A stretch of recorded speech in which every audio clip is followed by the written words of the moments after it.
Salut, j'espère que tu vas très bien.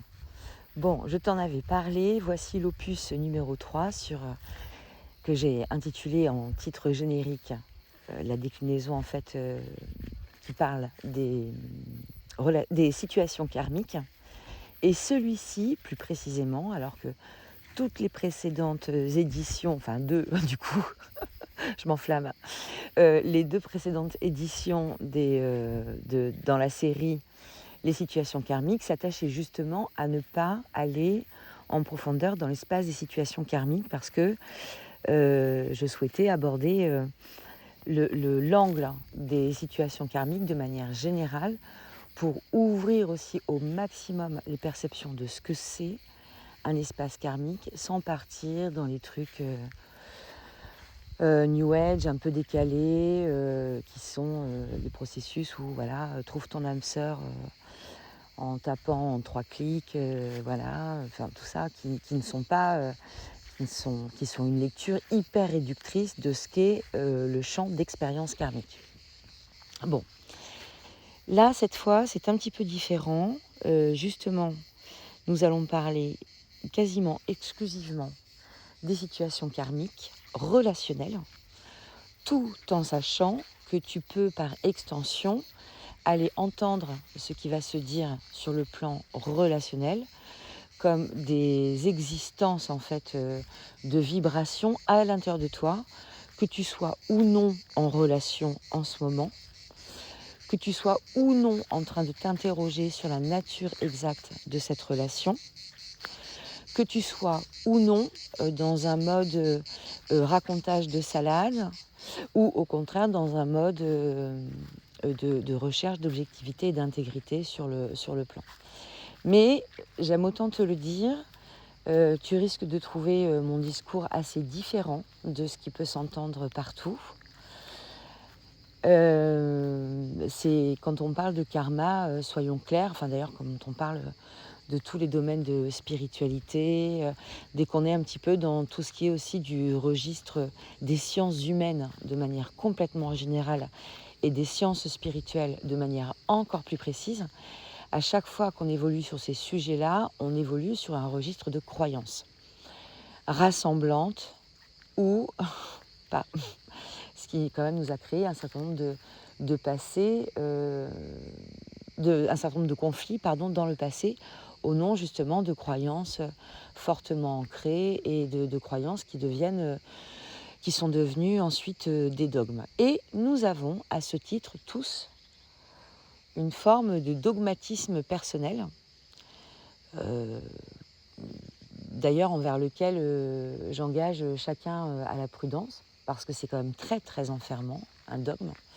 Et un dogme, ça peut vite être l'équivalent d'une croyance limitante. Et inversement, c'est-à-dire qu'une croyance limitante peut vite faire l'objet d'un dogme.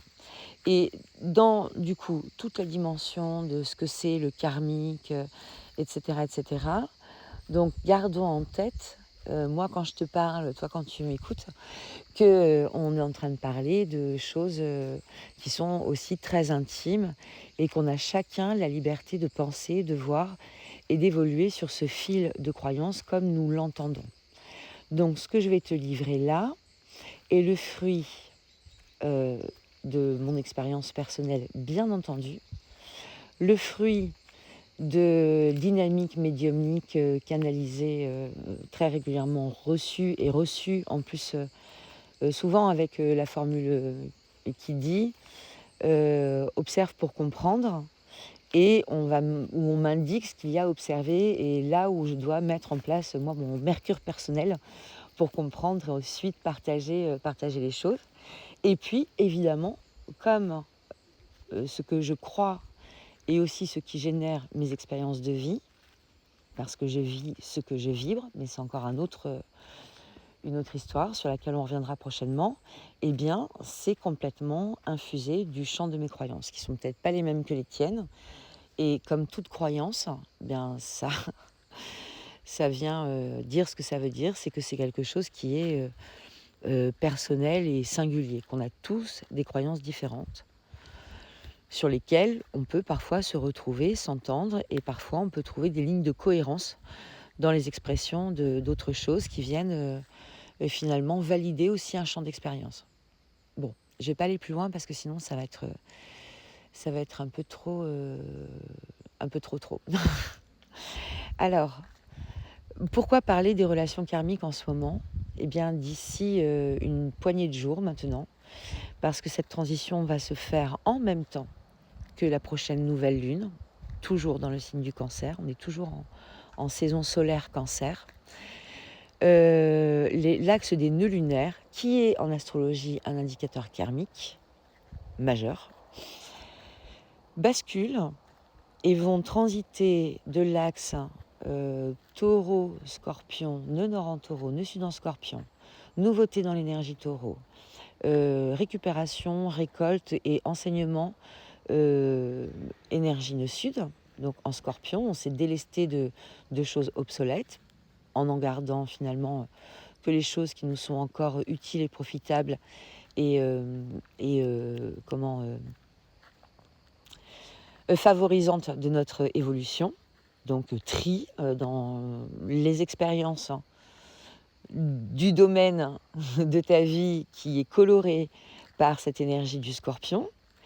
Et puis côté taureau, on était sur augmentation en fait du volume d'expérience, pour le faire de façon très très schématique, dans la dynamique taureau, expérience tangible ou intangible. C'est-à-dire qu'on n'est pas forcément sur genre j'ai fait 3 sauts à l'élastique. Non, c'est pas forcément de ça. C'est une obligation, presque obligation, parce qu'en plus taureau est une énergie fixe, mais à aller s'adapter, à aller s'acclimater à des événements nouveaux qui interviennent tant et plus dans le domaine, pareil, de ta vie, qui est coloré par l'énergie du taureau. Bon, ce boulot, on l'a fait pendant 18 mois. Donc ça nous a permis d'observer un certain nombre de choses et surtout, il y a des espaces émotionnels et spirituels très profonds qui sont posés sur cet axe-là, qui font flirter avec les apparitions, je vais le formuler comme ça pour l'instant, mais de sixième sens. Donc il y a un enrichissement qui est très certain dans le travail qui vient d'être fait là, mais que, évidemment, si la bascule se fait, décanter, c'est pas encore ça. Enfin, il faut encore du temps pour intégrer. C'est pas parce qu'un mouvement astrologique se termine qu'on est tout de suite dans l'observation, dans la réalisation, dans l'appropriation d'éventuellement ce que nous ont transmis les expériences qu'on vient de traverser. Donc, ce facteur temps est important. Et la bascule se fait parce que quel est l'autre axe en fait que va visiter dès à présent l'axe des nœuds lunaires? Alors je vais mettre en pause un tout petit instant, je reviens et je t'informe pour m'excuser par avance de la différence de son qui pourrait exister lorsque je vais reprendre. Bon, le retour. Et donc, ce travail est terminé dans l'axe taureau-scorpion. Il nous reste bien sûr toutes les étapes d'intégration et de déclenchement sur le plan astrologique au fur et à mesure des différents transits qui vont survenir à partir de maintenant dans ces espaces-là. Et nous assistons à la bascule des nœuds dans l'axe Bélier-Balance. Bélier, nœud nord, Balance, nœud sud. Et l'axe Bélier-Balance est l'axe où, quand la roue astrologique est considérée comme la roue au repos, c'est-à-dire qu'elle n'est pas animée en fait par un horaire et une domification précise. L'axe Bélier-Balance, c'est l'axe 1-7, donc l'axe du jeu, en face de l'axe du nous, pour faire simple. Faire très simple.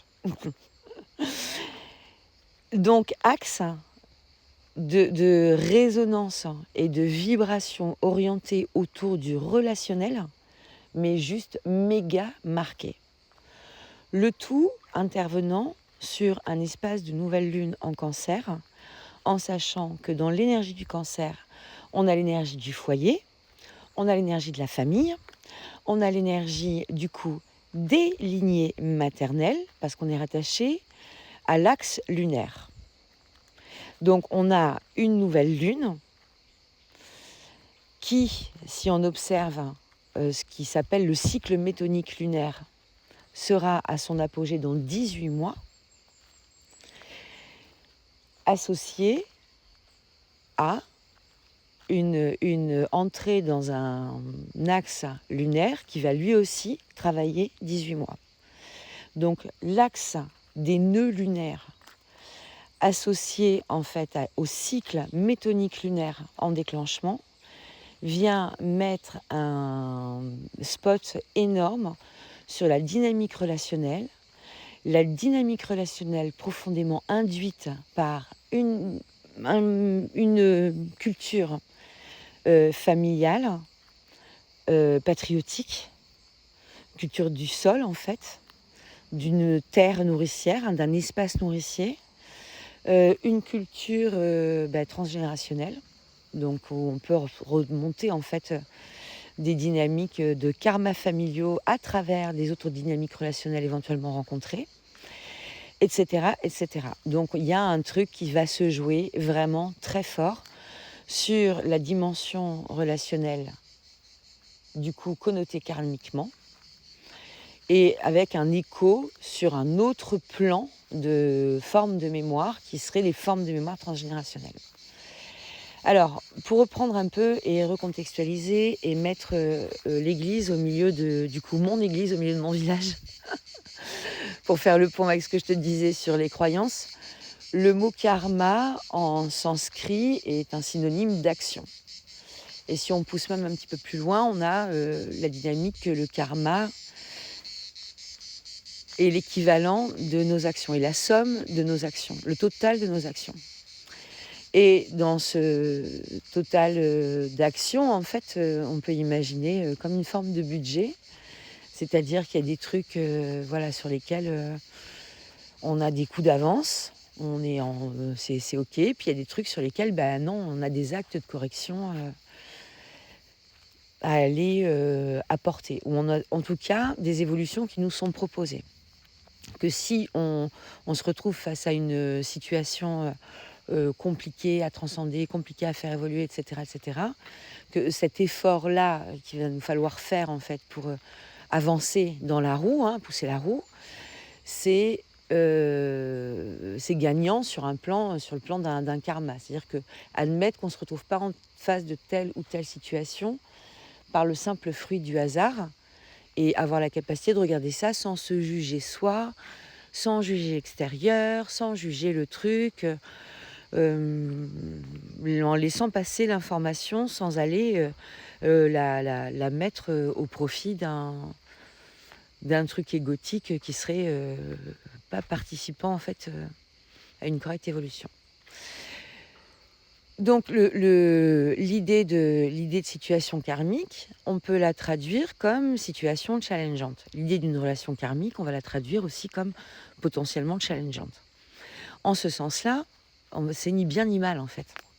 C'est-à-dire qu'on ne peut pas définir, il y a tellement de confusion entre l'idée d'une relation karmique est égale à une relation toxique, on est à l'opposé même de la réalité en fait. Hein. Sous un angle de vue, on est à l'opposé même de la réalité.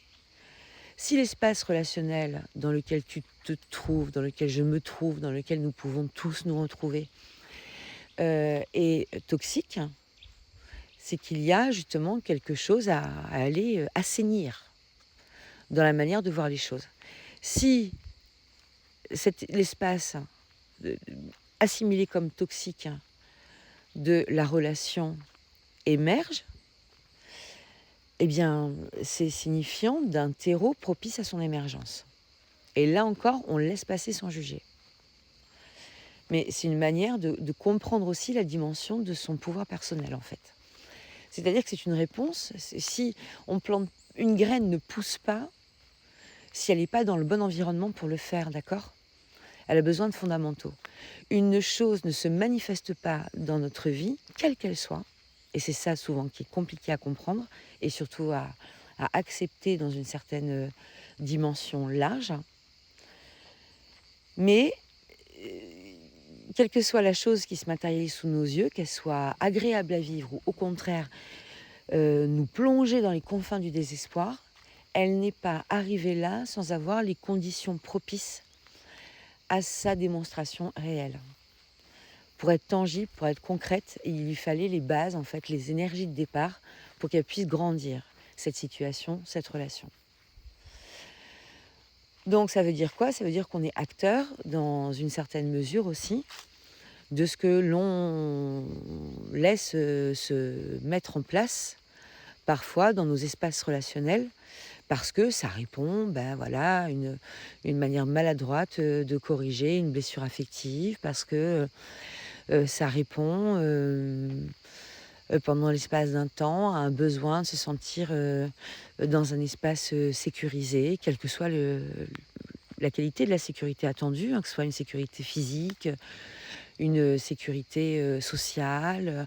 Je pense notamment là aux générations précédentes où en fait une femme seule c'était extrêmement mal vu et que bien souvent dans les liens du mariage on retrouve quelque part une tranquillité sur le plan social pour la femme d'aller se marier, surtout à l'époque où elle a encore peu de droits sur le plan législatif. Bon.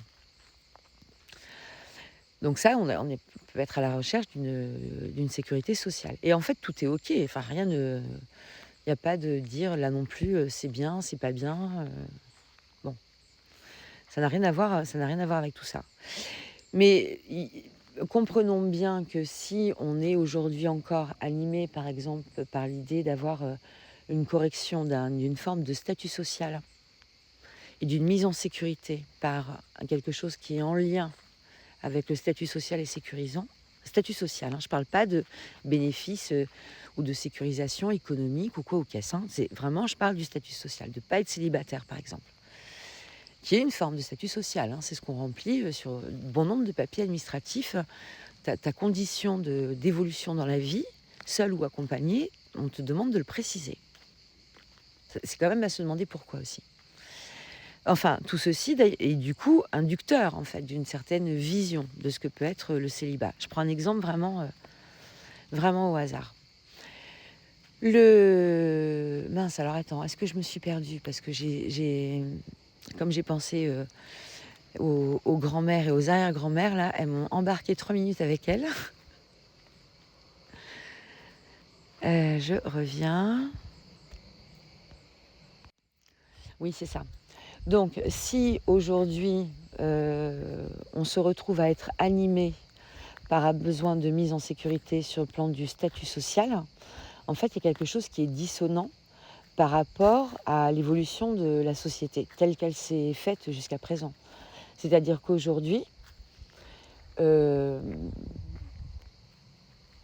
avoir un axe en fait hyper important de l'obtention de ce statut social et d'avoir cette volonté hyper importante de plus être célibataire, par exemple, parce qu'il y a une forme de sécurisation par un statut social, eh bien, comme ça se passe et que je te parle en 2023 et en France,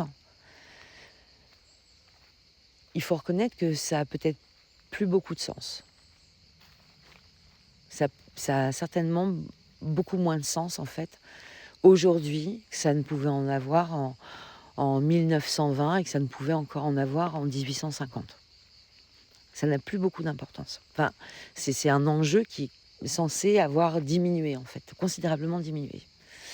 Et si cet enjeu qui est censé avoir considérablement diminué, finalement, se retrouve être peut-être presque le moteur à un comblement d'un espace insécuritaire en toi, en moi, en nous, il y a certainement un truc karmique là qui demande à être, qui demande à être corrigé. Et donc ça, c'est là où on retrouve justement l'implication de toute l'histoire familiale quand on est comme ça sur en fait des formules de vie, de réponse, de comportementales qui sont pas en fait méga, enfin qui ont l'air d'être d'un autre temps, quoi. C'est les points sur lesquels on se sentirait un peu réac si on s'observe avec indulgence.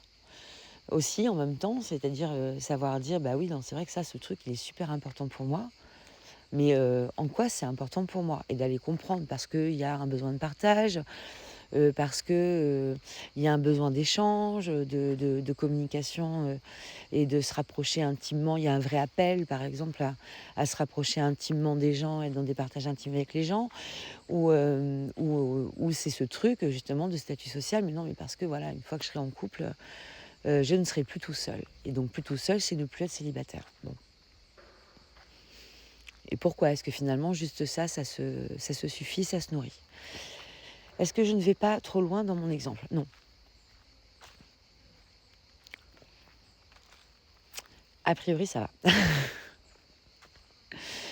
Donc, dans tout ce temps de 18 mois qui va s'ouvrir pour nous, on a potentiellement des situations qui peuvent exactement se calquer à ce que je viens de te dire là, avec des émergences de choses comme ça, et de prise de conscience aussi, hein, de choses comme ça qui sont plus méga adaptées. Et l'émergence de la prise de conscience, elle peut se faire comment?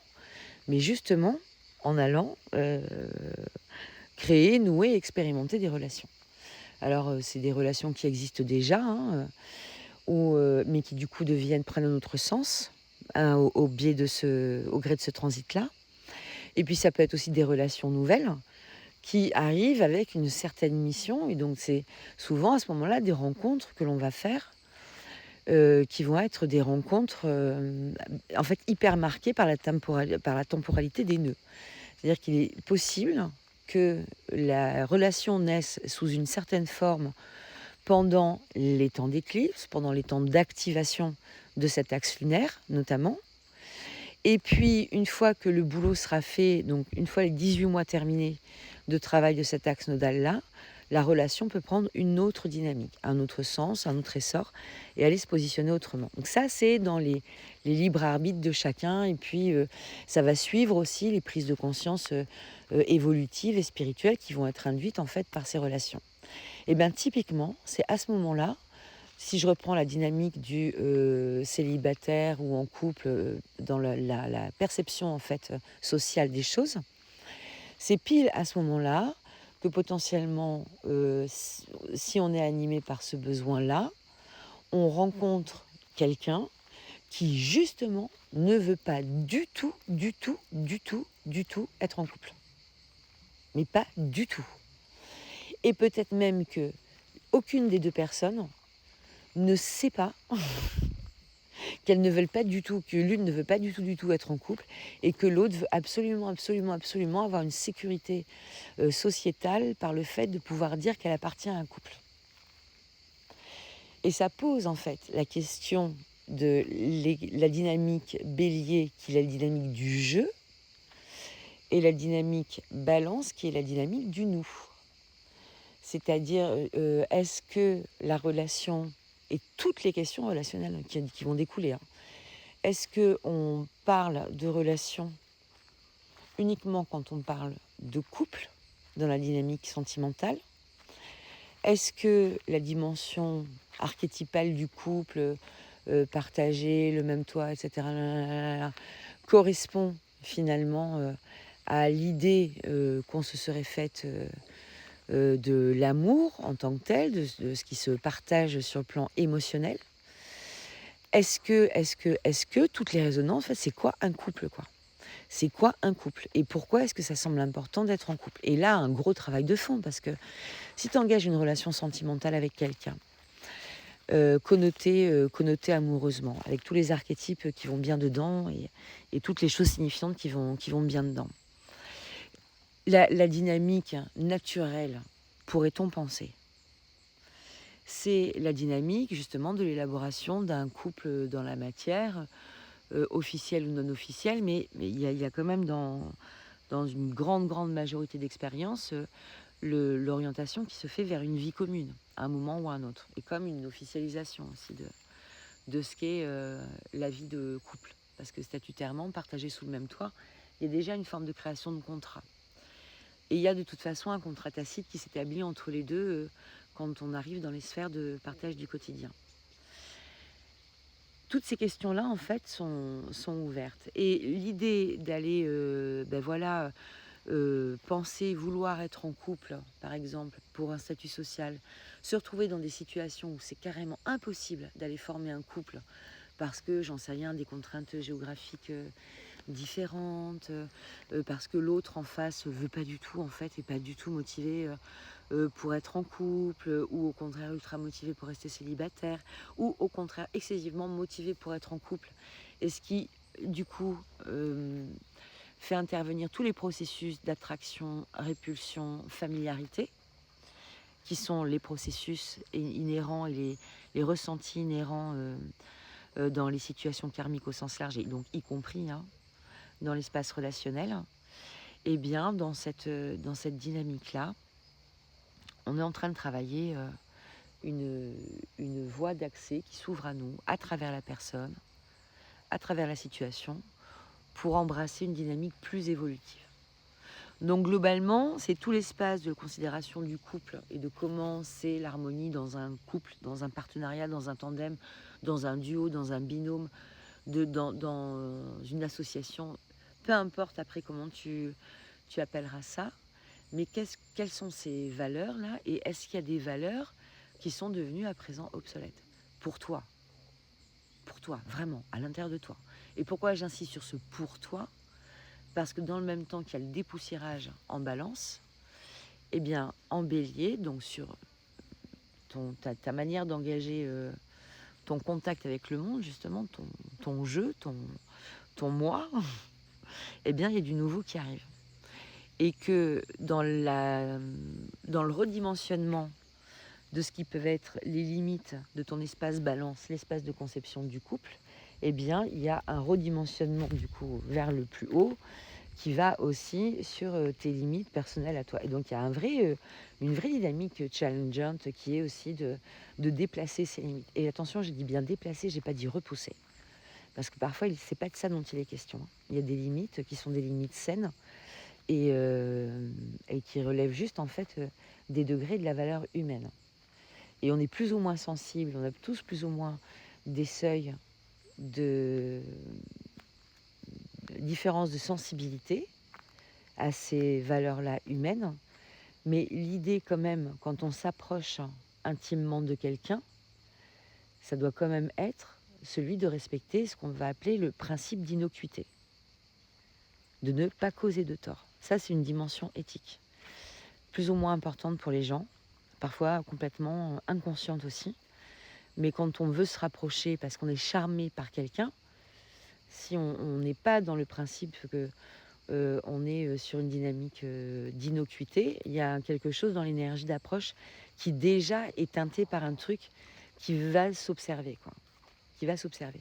Et attention, je pense pas forcément à des choses genre un être malfaisant personnifié qui s'est dit je m'approche de cette nénette-là parce que je veux aller, j'en sais rien, exercer un pouvoir, une domination ou quoi que ce soit, et qui prend tout de suite des aspects de ce qu'on pourrait voir comme un pervers narcissique ou je ne sais quoi d'autre, quoi. Non, non, non, c'est parfois beaucoup plus léger que ça, hein. Et ça encore, chacun a sa propre échelle et sa propre graduation. Mais croiser un beau mec ou une belle minette et se dire ah non, mais lui là, ou elle là, je vais la faire ou je vais le faire tomber amoureux de moi, c'est pas avancer en innocuité. Le truc qui se met en mode marche forcée, non, non, non, non, je veux que l'autre se comporte comme si, j'exige que l'autre se comporte comme ça. J'attends expressément que l'autre, expression bélier des accès, ce que je suis en train de traduire comme énergie là. Je tape des pieds par terre si l'autre ne fait pas comme ça. Je tape une crise si l'autre ne fait pas comme ça. On n'est déjà plus non plus dans le principe de l'approche de l'autre avec innocuité. D'accord, on est sur une dynamique qui est une dynamique, j'exige de l'autre qu'il rentre dans mes cases et qui n'a rien à voir du coup avec, à mon sens en tout cas, le champ de l'amour tel que je l'entends, du respect mutuel que se doivent les êtres humains de façon générale, parce que des comportements comme ça, tu les as aussi dans des relations amicales, hein, ou dans des relations familiales. Il n'y a pas que dans les relations sentimentales qu'on peut retrouver ces vibrations-là. Et des degrés d'exigence, en fait, qui peuvent être aussi des... Comment dire? Ça peut faire taper sur l'épaule en disant là, il y a peut-être un truc à revoir, quoi. Parce que tu sois dans la posture de celui qui exige, qui contrôle, qui veut maîtriser absolument un dispositif relationnel, ou que tu sois à la place de celui qui, au contraire, a eu tendance à subir un espace comme ça du dispositif relationnel, mais hyper contraint, et ben, en fait, hein, ce qui va se passer, c'est que euh, au- il y a un travail à faire de chacune des deux parties, mais en tout cas, aucune des deux parties n'est en train de faire l'expérience de l'amour. Aucune. Aucune. Parce que les limites, on se les crée dans un sens comme dans l'autre. Donc, si on est en train d'attendre de l'autre ou de se soumettre auprès de l'autre pour absolument le maintien d'un truc, d'un couple, d'une relation, pourquoi, et qu'est-ce qu'il y a derrière en fait la peur de perdre l'autre qui nous fait dégainer le contrôle, ou qu'est-ce qu'il y a derrière la peur de perdre l'autre qui nous fait dégainer justement la soumission à ces exigences inadaptées. Bon, tout ça, c'est des champs de situations relationnelles karmiques, mais on va nager là-dedans pendant les 18 mois à venir. Alors, nager là-dedans, ça ne veut pas dire que on est tous en train de vivre des relations karmiques euh, avec c'est aussi peu de bien-être, hein. Ouf, ouf, ouf, et fort heureusement. En revanche, ce qui est sûr, c'est que nos besoins individuels de positionnement au sein de ce qui pourrait être un tandem, un duo, un binôme, un couple relationnel, bien c'est en pleine question. Et que pour alimenter ces questions et notre réflexion, bah, souvent, le menu nous est servi avec des relations qui, comme je te le disais, soit préexistent et en fait ont montré une certaine modification énergétique et s'observent du coup avec le degré de conscience duquel je te parle tout de suite. Et du coup, on avance un peu, on se dit ah ouais, d'accord, mais dis donc, il s'est pas déjà passé la même chose avec Jean-Michel, genre il y a 20 ans par exemple, parce qu'on va être sur des répétitions de situations vécues il y a précisément 19 ans, mais bon, trop d'exactitude tue l'exactitude de la recherche biographique, donc environ 20 ans, et puis après tu vois large autour, les prémices, tout ça.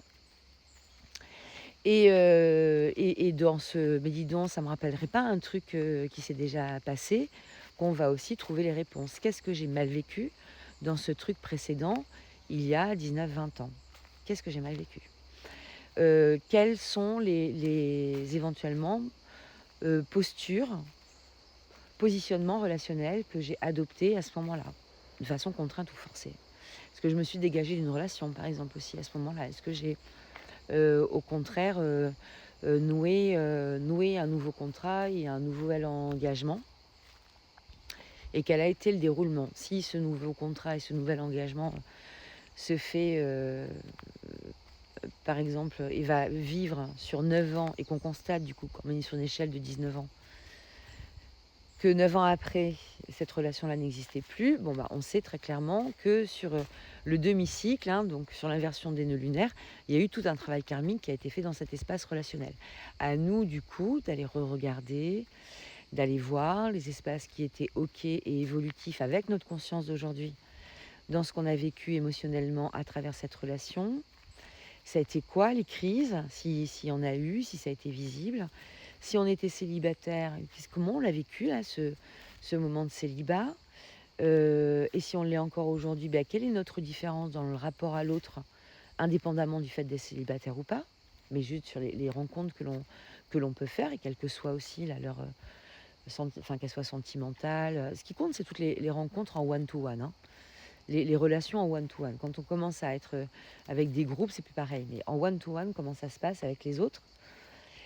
Toutes ces questions-là, en fait, sont intéressantes à ramener au goût du jour pour traverser cet espace de travail, karmique avec lumière, avec, lucidité et avec quelques billes quand même intéressantes, à observer.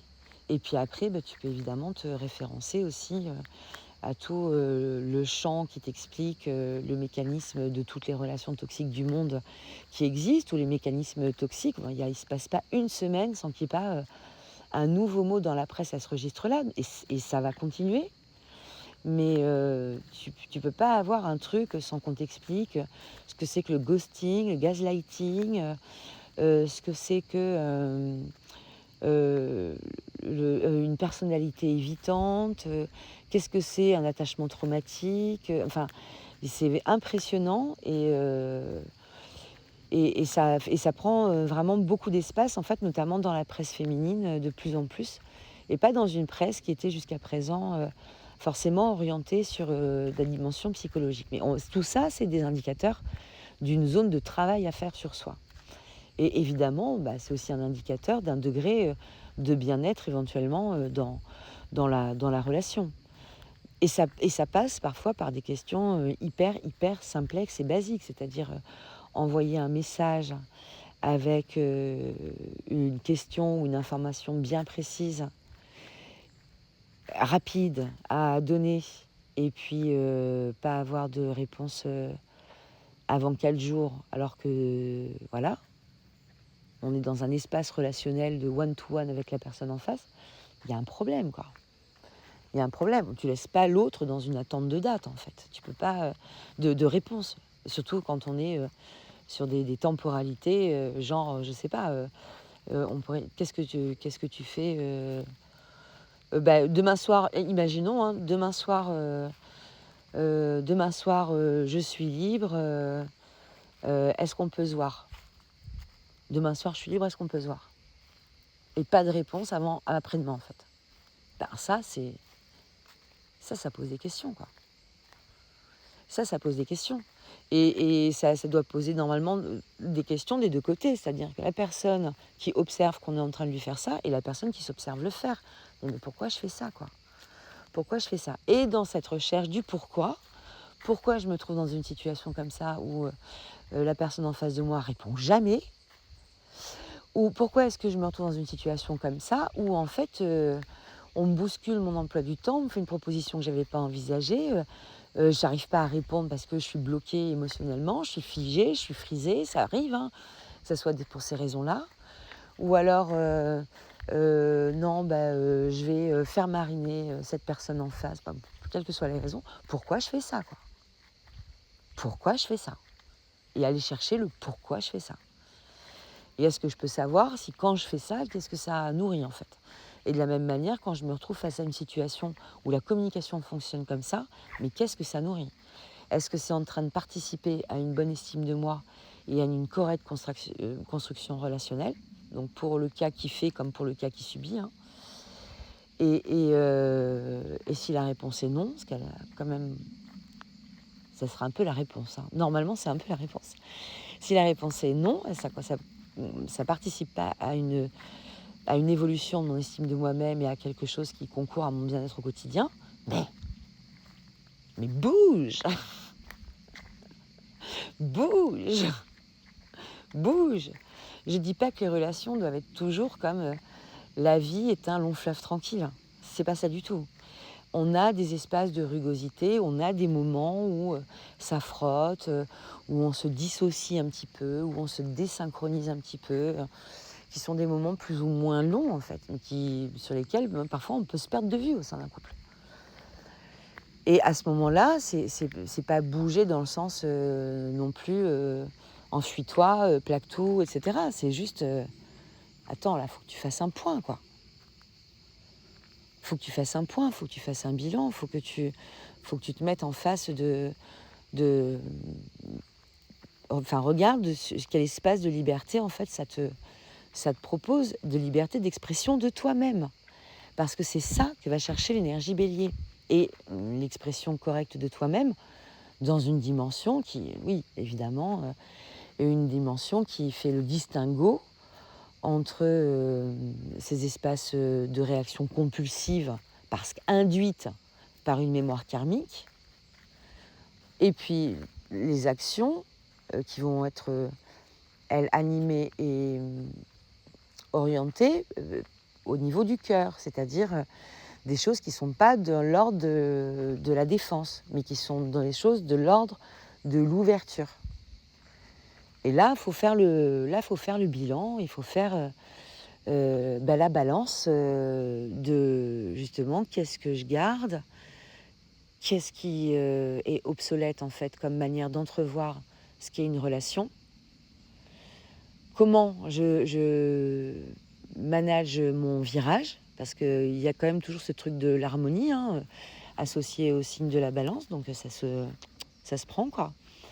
Comment je manage, comment j'harmonise les choses et comment j'arrive ou pas, du coup, à repositionner un espace relationnel, soit avec au sein d'un couple ou d'une association, d'un one-to-one qui existe déjà, soit comment j'arrive, à travers les nouvelles rencontres que je peux faire, à rectifier un tir peut-être pris un peu en biais et pour à faire une dynamique constructive.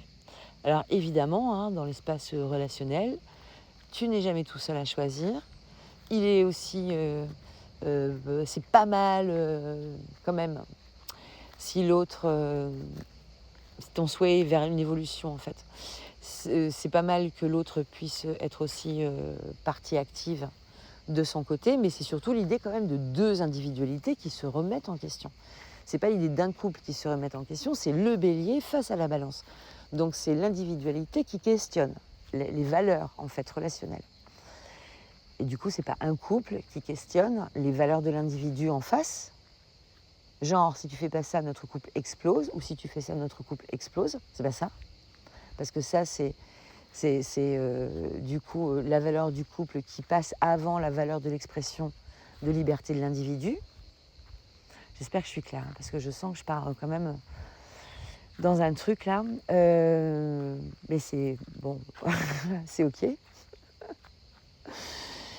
Et dans cette, c'est là du coup la partie du jeu qui va être un peu dopée. Alors ça donne des ailes pour l'émancipation, ça donne des ailes sur pas mal de choses. C'est une énergie de feu, c'est dynamique, c'est impulsif, ça démarre, ça engage, c'est un signe cardinal, donc ça bouge, ça bouge côté nœud nord.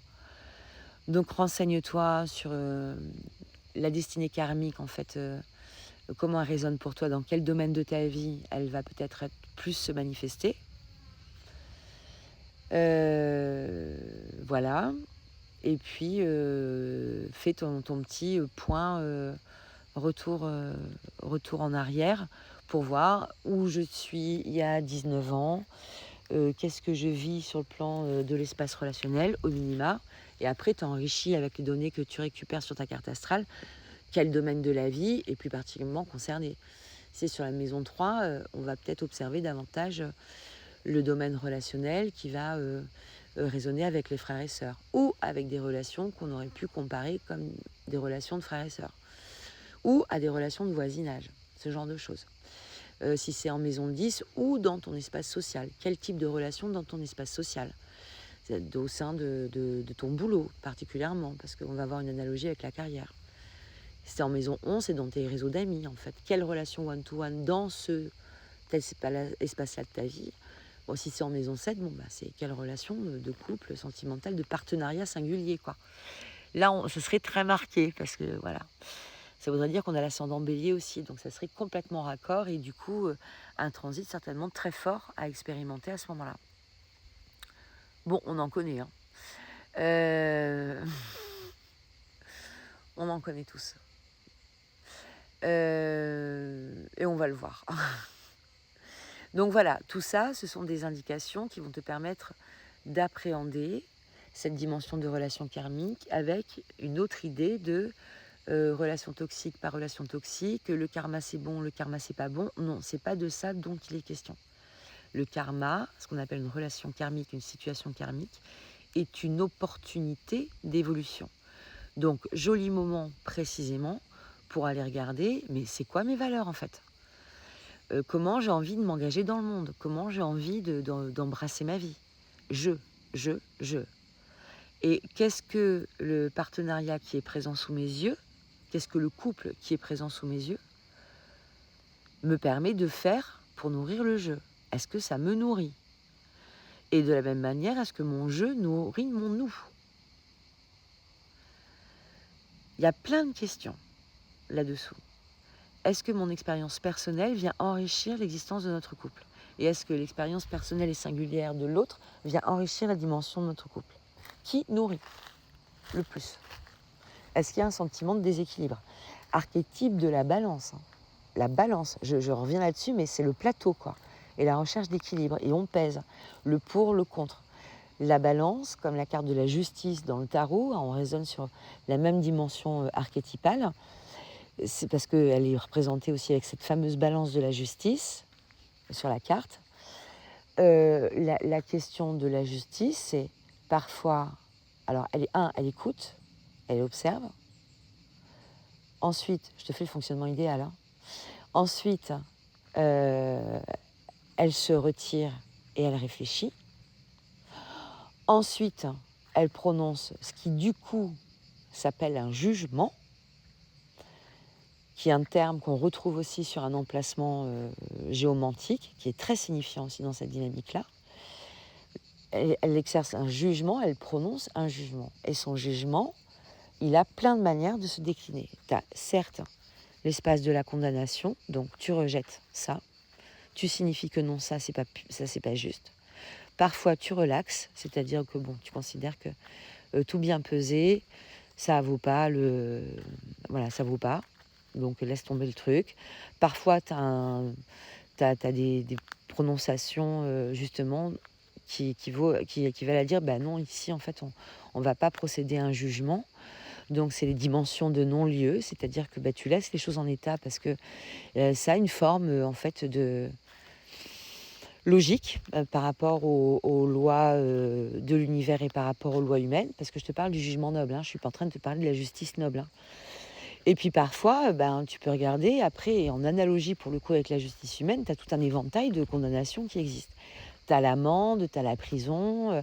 Dans le champ spirituel, ça va même au-delà, c'est l'exil, c'est l'abandon, c'est le rejet. Tu avais les bannissements. Dans le cadre religieux, tu avais les excommunions. Et donc, tu avais des rejets, en fait, d'espaces sociétaux qui étaient prononcés, en fait, par le jugement, en fait, par la sentence. D'ailleurs, je me suis trompée, je te dis que le jugement est un espace géomantique, mais en fait, c'est pas le jugement, c'est la sentence. Il y a le juge et la sentence. Et qui, à eux deux, forment le jugement. Mais c'est comme ça que ça se fait. Alors, dans toi, ton propre rôle de juge, ton propre rôle de dynamique intérieure de juge, parce que c'est à toi qu'il appartient de regarder le truc. C'est à toi d'exercer justement plus que jamais une dynamique qui se voudra la plus saine et je te le souhaite et je me le souhaite la plus intègre possible par rapport à cette dynamique de principe d'innocuité dont je te parlais.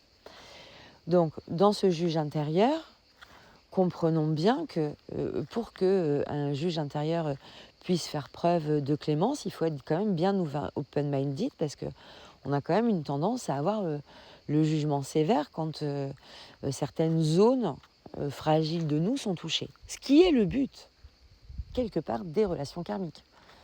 Donc on respire et on prend conscience de ces espaces de liberté, de ces espaces de libre arbitre. On se fait une petite révision de ce que c'est le triangle de Karpman, comment on arrive à plonger dans des systèmes énergétiques qui pour le coup sont complètement involutifs. Et on regarde ce que c'est l'évolution, ça fera l'objet d'un autre truc, mais peut-être que j'en parlerai sur l'article associé à cet audio. Je verrai comment j'organise ça. Mais l'idée, c'est de partir du triangle de Karpman pour aller évoluer vers en fait, la trinité spirituelle intérieure réunie qui se résume sur le triptyque alignement corps, âme et esprit. Et que toutes les situations de triangle de Karpman, donc du coup avec ces parfums bien toxiques quand même, qui vont se voir manifester dans nos vies, ne sont que des indicateurs de notre difficulté à s'aligner corps, âme et esprit à l'intérieur de nous-mêmes. Bon, là, on arrive sur des plans qui partent un peu plus haut et on aura certainement l'occasion de plonger dans cette idée de ce qui est décliné dans l'Église catholique de la Trinité, comme un principe en fait énergétique de base sur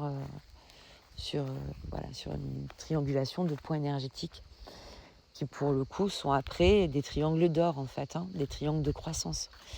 Le triangle d'or dans plusieurs villes en France, il y a des quartiers qu'on appelle le triangle d'or.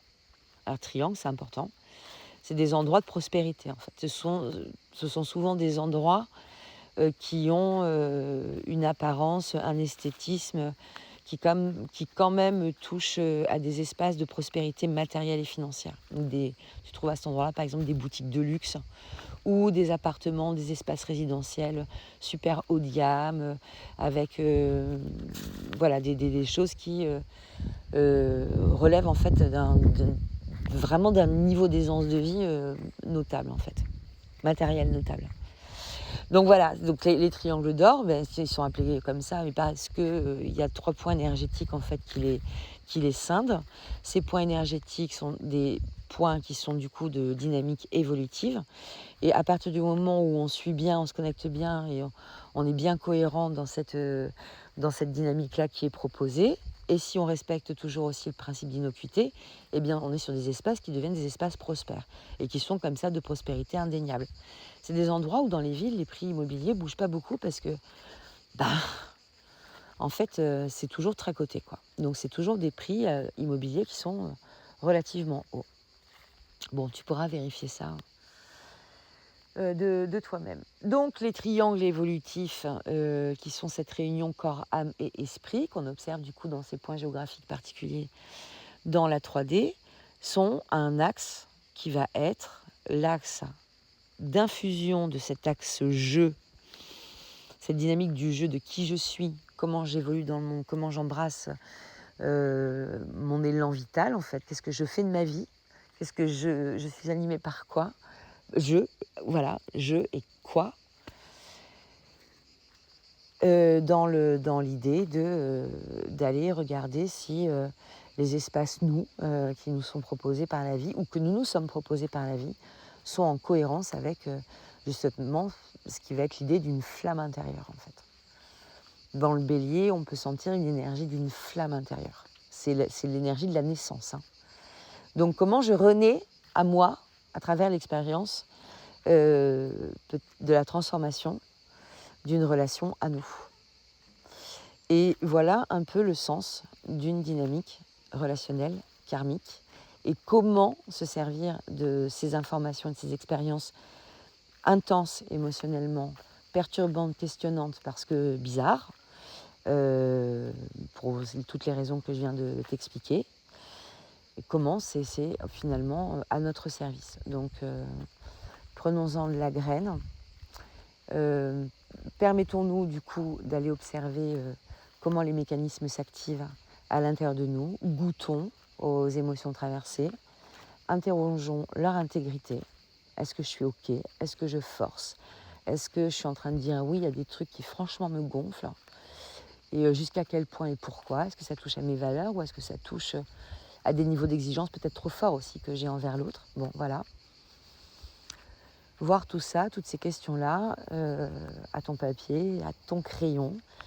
Et je te rappelle que dans tous les potentiels et dans tous les pouvoirs qui sont à notre disposition individuelle, dans tous ces sens, dans toutes ces capacités de connexion, de compréhension, d'intuition, de médiumnité, de divination, qu'on a tous quelque part à l'intérieur de nous, je te rappelle aussi que nous ne sommes que des êtres humains. Et que si la dynamique de challenge va être très marquée, il est important de prendre en considération que nous ne sommes que des êtres humains disposant d'un libre arbitre singulier pour nous-mêmes. Et que si parfois il y a des trucs, des questions, des décisions qui ne se posent pas ou quoi que ce soit, alors que le monde entier te crie d'en poser, parce que ça peut aussi vraiment arriver, c'est qu'il y a quelque chose que tu as besoin de comprendre certainement, a besoin d'observer certainement, et en comprenant, tu vas pouvoir vivre ta situation de vie de manière différente. Pas avoir les mêmes expressions en face de toi. Donc soit les gens ne te disent plus rien, et toi tu te sens que tu évolues dans un espace plus sécure et plus serein et tout va mieux, soit c'est pas ça le truc, et c'est voilà, laisser monter, mûrir, maturer une dynamique décisionnelle. Mais encore une fois, c'est pas obligé. Nous ne sommes que des êtres humains, et dans ce sens-là, veillons à ne pas être dans des formes de surexigence avec nous-mêmes qui ne soient pas bienveillantes avec nous-mêmes, qui aillent nous créer une forme de burn-out relationnel qui ne serait pas non plus adaptée. Et la connexion au cœur va être vraiment, vraiment, vraiment un indicateur majeur dans cette idée toujours de respect de principe de l'innocuité. J'ai fait 55 minutes. Si tu es arrivé jusqu'ici, bravo. Merci de ton soutien et de ton écoute. Et merci de recevoir du coup toute l'énergie que j'ai activée et que j'ai utilisée pour diffuser ce qui me semblait être important de diffuser. Merci infiniment de cet engagement que tu as mis en place présentement pour écouter ce que j'avais à te dire aujourd'hui. Mais voilà, retiens bien surtout que nous ne sommes que des êtres humains. Pour être gentil avec soi-même, c'est très important. Je t'embrasse bien fort.